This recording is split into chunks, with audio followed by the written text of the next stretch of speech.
Como vencer la oleada cultista en dificultad difícil en 99 noches en el bosque. Primero tenemos que limpiar la horda de cultistas, donde está el cuarto objeto del niño dino, que es el peluche de dinosaurio. Cuando abramos la jaula nos dará 3 dificultades, lo puse en dificultad difícil, y lo haré yo solo. Yo me puse esta combinación de 3 armas de cuerpo.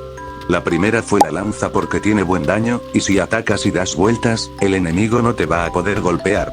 El segundo que me equipé, fue la armadura Torn Armor. Me la equipé porque cuando un enemigo te ataca, las espinas de la armadura se la devuelven a el enemigo que te atacó. Prácticamente es una armadura pasiva. Y finalmente el último que me equipé, fue el rifle. Me lo equipé, por su gran daño, y si apuntas a la cabeza, va a hacer mucho más daño. Sin nada más que decir, vamos a luchar.